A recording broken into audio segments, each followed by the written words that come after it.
Good morning, students. I hope that you all will be fine and utilizing your time. In today's video, we will be covering the topic Objects of an RDBMS of chapter number 8, given on page 151 of your IT book. Let's first of all review what is an RDBMS. RDBMS means collection of logically related data.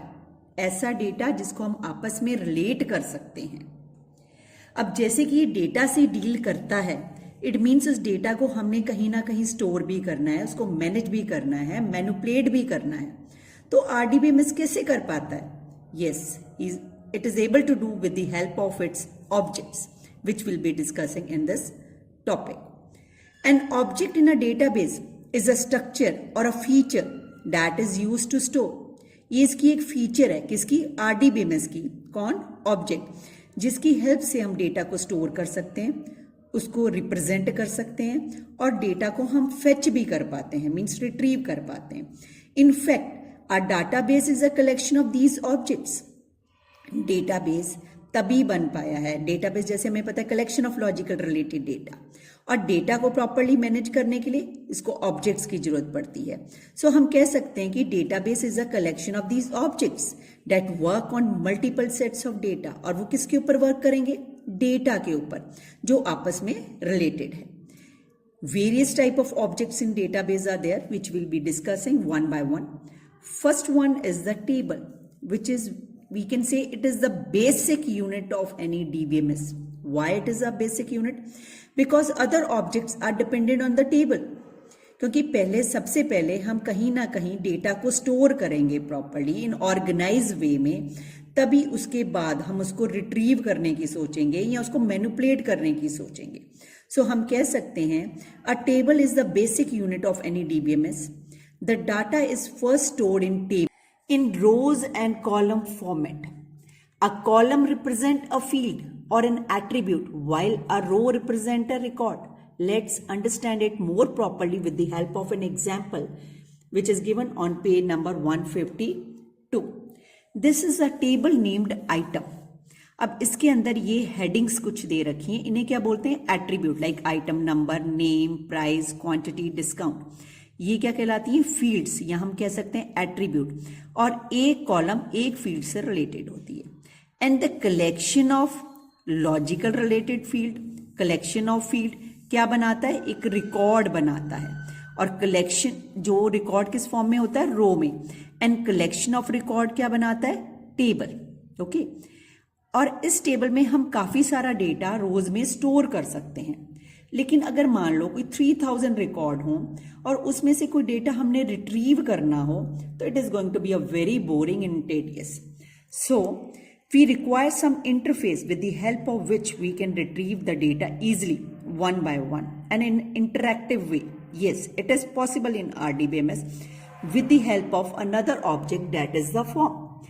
Form is a feature of a database using which we can enter data in a table in an easy and user-friendly manner. A form consists of text boxes, labels, radio button, list boxes, check boxes, etc. that gives a user-friendly interface for entering the data. The data entered through the form is stored in the table. Now let's understand it with the help of an example. Suppose there is a school admission form. अब you can see this is the title of the form और ये कुछ labels दे रखे हैं, like student name, class, student date of birth, father name, address and phone. ये labels कहलाते हैं, जैसे कि अभी हमने पढ़ा. और इसके सामने एक खाली जगह, एक बॉक्स बना है जिसे टेक्स्ट बॉक्स हम कह सकते हैं, जिसके अंदर हम स्टूडेंट का नाम डाल सकते हैं, उसकी class, date of birth, father name, address and phone. And then I will click on a buttons. Buttons means मैं क्लिक कर सकती हूँ, लेकिन यहाँ पे डालने के बाद मैं किस पे क्लिक करूंगी? सेव. अगर मुझे नहीं ठीक लगा जो डाटा मैंने एंटर किया है, तो I can click on cancel. ये उसी मुताबिक, उसके मुताबिक जो भी ये वर्क इसके ऊपर लिखा है ये एक्ट करते हैं. Cancel means it is not going to accept it. और अगर मैं सेव पे क्लिक कर देती हूँ तो ये डेटा मेरा कहाँ पे स्टोर हो जाएगा? एक टेबल के अंदर स्टोर हो जाएगा, जिसके अंदर सेम फील्ड्स होंगी, like student name, class, student date of birth, father name, student address and phone number.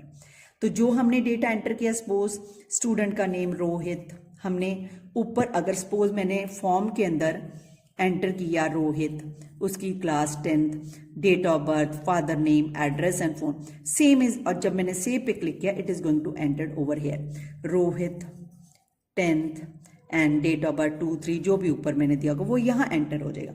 और सपोज मुझे किसी का अगर डेटा देखना है तो भी मैं इस किसी एक और मैं फॉर्म क्रिएट कर सकती हूँ, उसकी हेल्प से I can view the data of the table also. तो देखो कितना इंटरेक्टिव है, क्योंकि अगर हम टेबल में देखें तो इट बिकम बोरिंग, लेकिन अगर हम इसकी हेल्प से लें फॉर्म तो इट बिकम मोर इंटरेक्टिव। और क्योंकि इसके अंदर लेबल्स भी दे रखे हैं, टेक्स्ट बॉक्स दे रखे हैं, हमें और भी कंट्रोल्स हम ऐड कर सकते हैं। जैसे कि आपके रेडियो बटन्स होते हैं, उनका लुक इस तरह होता है, लाइक दिस सर्कल फॉर्म में होता है, लेकिन ये एक जितने भी आप रेडियो बटन्स एक ग्रुप कहलाता है। अगर 2 हैं सपोज, अगर मैंने इसमें से एक सिलेक्ट कर लिया, सपोज एक है कि ट्रिप पे जाना है या नहीं, नो ट्रिप, अगर मैं ट्रिप पे क्लिक करती हूँ तो it means I am going on trip, तो और उसके बाद मैं नो ट्रिप पे कर देती हूँ तो उसी वक्त जो मैंने सिलेक्ट ट्रिप वाला कर रखा था वो वहां से सिलेक्शन उसका हट जाता है। Now we will discuss the next object of the DBMS, that is the query.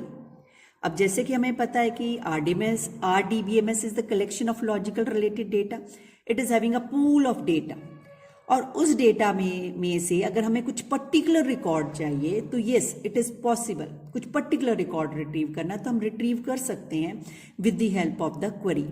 But हम कंडीशन दे सकते हैं उसके अंदर कि any condition we can give, और उसको क्राइटेरिया भी कंडीशन को हम लोग बोलते हैं। सो हम कह सकते हैं query is use to retrieve the desired information from the database. In simple terms we can say it is a question asked from the database. Let's go through an example. For example, if you want to view the name of only those students who have scored more than 50 marks, then we can post a query. क्योंकि देखो जहाँ पे student marks table detail होएगा वहाँ पे सभी student के marks होंगे, और सपोज मुझे उन बच्चों के मार्क्स देखने हैं या उन बच्चों के नाम देखने हैं जिनके मार्क्स 50 से अबव आए हैं, या उनके फोन नंबर्स चाहिए मेरे को, तो yes it is possible with the help of the query. बस ये है कि मुझे क्राइटेरिया या कंडीशन क्या देनी पड़ेगी, where marks greater than 50. The data set matching the given criteria is retrieve from the table and displayed on the screen. हम क्वेरी का भी फॉर्म क्रिएट कर सकते हैं because it becomes more interactive. And the last object of the DBMS is that is the report. The output of the query may be displayed in the form of report. वैसे report generally output देखने के लिए होती है, किसी चीज़ का summary हम लोग कह सकते हैं, और इस जनरली हम ये भी कह सकते हैं किसी के सामने प्रेजेंट करने के लिए होती है. तो वैसे तो अगर हम चाहें तो सॉफ्ट कॉपी भी इसकी रख सकते हैं, लेकिन mostly it is use for the hard copy. Hard copy means on the paper in order to present before anybody after analyzing the output of anything.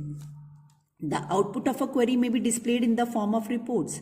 The usual result of the query is in the form of rows and column. जैसे table में होता है वैसे ही दिखता है हमें, लेकिन एक समराइज्ड फॉर्म में, एनालाइज्ड फॉर्म में दिखाई देता है.